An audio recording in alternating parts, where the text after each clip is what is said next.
Salut à tous.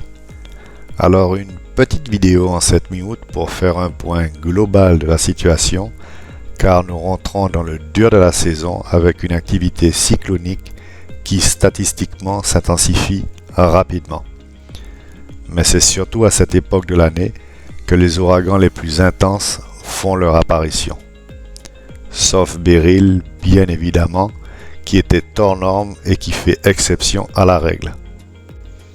La température très élevée à la surface de l'eau à la fin de l'été dégage énormément d'énergie par évaporation. Et les ouragans sont là pour réguler ce surplus énergétique, un peu comme la soupape d'une cocotte minute. C'est la raison principale de la montée en puissance de l'activité cyclonique du 15 août au 15 octobre. À l'heure actuelle, celles-ci sont toujours anormalement plus chaudes de 1 à 2 degrés en moyenne sur une grande partie de notre bassin, excepté la moitié est de l'Atlantique tropical, notamment en sortie d'Afrique. Les vagues successives de brume de sable depuis le mois de juillet ont contenu le réchauffement de l'eau dans cette zone à cause d'un manque d'ensoleillement. Mais les réserves calorifiques sont bien là et n'attendent qu'une baisse de ces épisodes brumeux pour s'accentuer sur le reste de la région majeure de développement. Pour preuve, la température de l'eau dans le golfe du Mexique, qui est très peu impacté par ce phénomène météo, dépasse par endroits les 32 degrés. C'est quasiment aussi chaud que l'air ambiant. C'est aussi le cas dans la région subtropicale où l'eau en surface est aussi chaude qu'aux Antilles, ce qui permet à un ouragan comme Ernesto d'évoluer jusque dans le sud de Terre-Neuve. Un faible cisaillement vertical du vent, qui est également essentiel pour qu'une tempête puisse s'intensifier en ouragan, est plutôt faible à modéré cette année sur la région majeure de développement, avec le phénomène La Niña qui s'installe progressivement dans le Pacifique équatorial. Soyez prêts, car tous les ingrédients sont bientôt réunis et la situation va évoluer.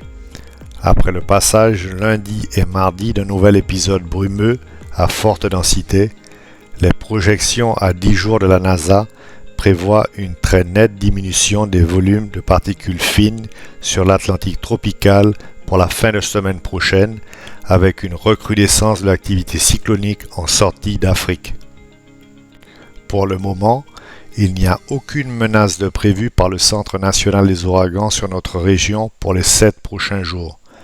Mais sur sa dernière prévision de mardi, le Centre de prédiction climatique de la NOAA anticipe un haut risque de formation cyclonique pour la dernière semaine du mois d'août et les membres des ensembles du GFS et de l'ECMWF pistent déjà plusieurs zones de basse pression sur l'Atlantique tropical d'ici le début du mois de septembre.